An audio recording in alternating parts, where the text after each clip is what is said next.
Tupper, we have this document we call Leading People Following Jesus. And in this document, we talk about people being on a journey.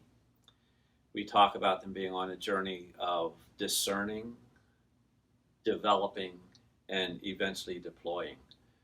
But what we don't call this is we don't call this an ordination journey. So what's the difference between how we approach things and just saying this is all about ordination? Yeah, so we believe that all believers in Jesus are discerning their call in life.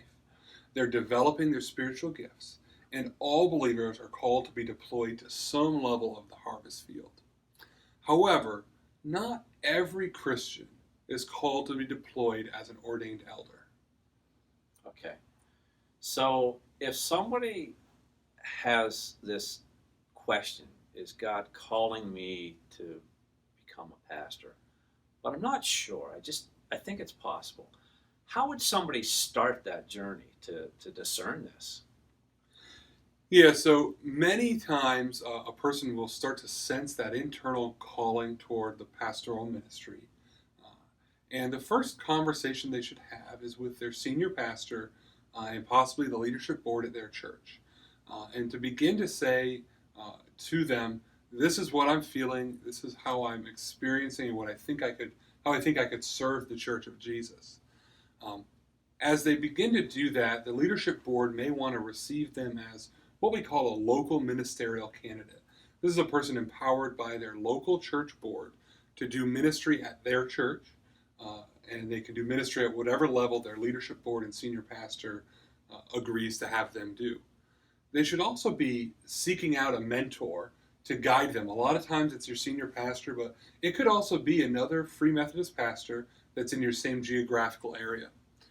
And then you're going to want to have you're going to want to open a file at x1224churches.com so that our office in the MEG has information, your contact information, your personal information, so that down the line, if you do schedule an interview with your regional MEG board, we're able to have that information already on hand and to be able to connect with you more easily to schedule the interview. And then at some point after your process of being a local ministerial candidate, usually that process lasts about a year. You'll begin to work with your senior pastor and your leadership board about deciding if it's time to schedule a conference ministerial candidate interview. And that's an interview you'll schedule with your regional MEG chair to meet with the MEG board and begin the process of having that conversation for the MEG board to give you guidance.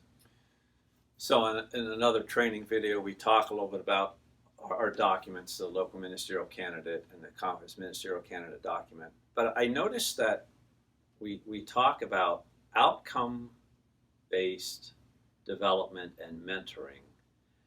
But then there's also this classroom element. But it doesn't seem like this is a classroom-centered approach. So why is this distinction made that we're an outcome-based approach as opposed to maybe just purely a classroom-based approach? Yeah, so in some systems you could develop a process that says, I'm going to take these 3 classes this year and 5 classes next year and 10 classes the year after that. And once I've completed those 18 courses, I've checked all the lists and I receive my certificate that says I've graduated from the process and I'm now an ordained pastor.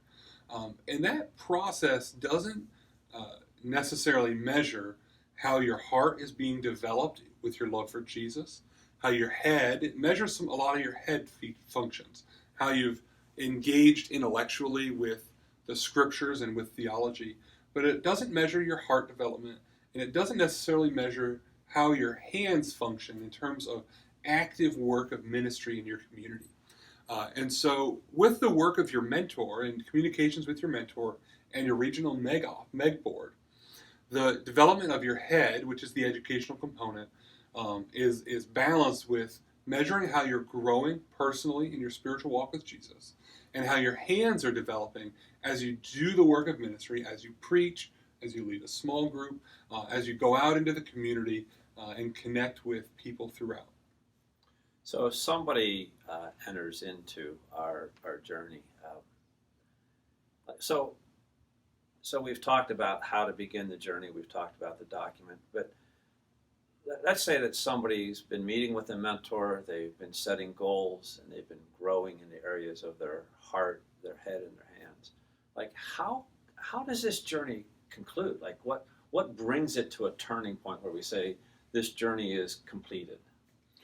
Yeah, so after you've been received as a conference ministerial candidate and you're walking through the discerning and development process, and you're heading toward a deployment interview after a few years as a conference ministerial candidate, the most common conclusion to that journey is to be deployed as an ordained elder in the Free Methodist Church. However, we want to make sure that we don't create an idea that if the conclusion of the journey is something other than ordination as an elder, that someone has somehow failed the process. And so we just acknowledge that the body of Christ is diverse, the leaders of the body of Christ are diverse, and we have people who are called to be missionaries, and they find out they're called to be missionaries through their CMC process. We have people who are called to be chaplains at a hospital or in a sheriff's office or in the military, and they discover that calling through their development and discernment process with their MEG as a conference ministerial candidate. And so we just want to acknowledge that there's a conclusion to the journey to be deployed, but that deployment isn't necessarily as an elder, but it's not a failure if you're being deployed as a missionary or a deacon or a chaplain somewhere in our conference. Yeah, it's good perspective, and all of the documents that we've been talking about as we talk about development, deployment, and discernment are available if you go to the acts1224churches.com website. Click on the MEG link. You can find the Leading People Following Jesus documents. You can also, if you're a MEG board member, you can also find our interview guides and instructions for the actions of the MEG board as you work to help people develop, as you work to discern their calling, and eventually as you'll make the decision about how they should be deployed to ministry.